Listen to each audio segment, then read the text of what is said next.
Medalya ng Kasanayan BFP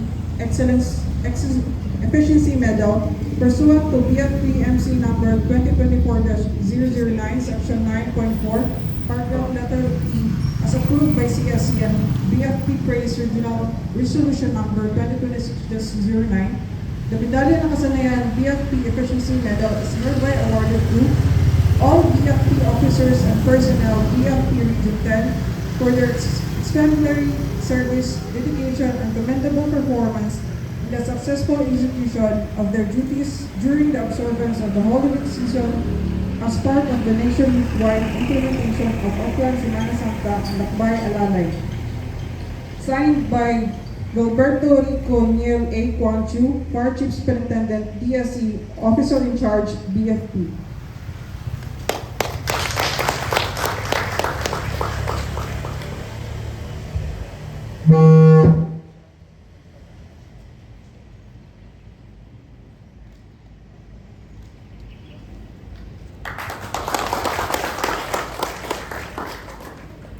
May we call on any announcement from different divisions and section common, sir? And now let us hear a message from our Regional Director, Fire Chief Superintendent Romel C. Prado, sir.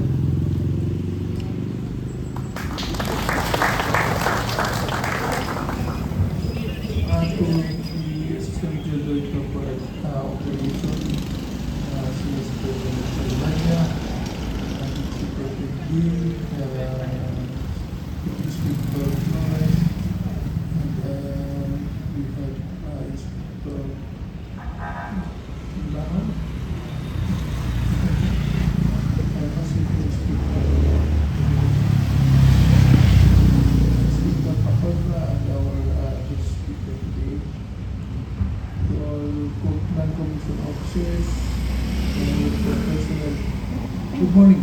Morning, sir.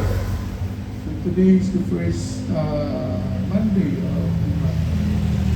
So still we are still very not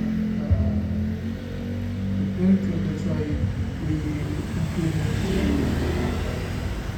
yung after shirt ng isusunod after ng tag-basic until this Thursday.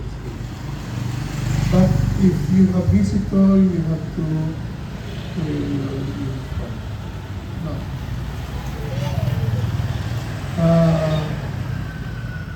Wala pa mo sir announcement because our command conference will be conducted on May 11. That's why wala akong announcement. We must be prepared also. Kami mga immediate deployment because very critical na situation karon sa Bicol region. So talagang eruption na. So all personnel are expected na maaaring we will be compelled to send in people to assist. So, prepare lang sa mga maaaring deployment. And as well as sa atong region, kailangan natin mag-ingat din kay very hot pa naman. Kaya i-check din yung mga nakasaksak ng mga appliances, mga basura, kaya okay. So, itong may regional office, kailangan itong pag-ingatan. We hope and pray na ma-approve natin yung request for the regional office construction para naman luwag pa ito. We have already left the mission of 2,500 Hindi na para in-house para magkaroon ng magandang regional office. So, but of course, kahit mali, basta speak and span tayo, then we can perform or we can serve just the best quality.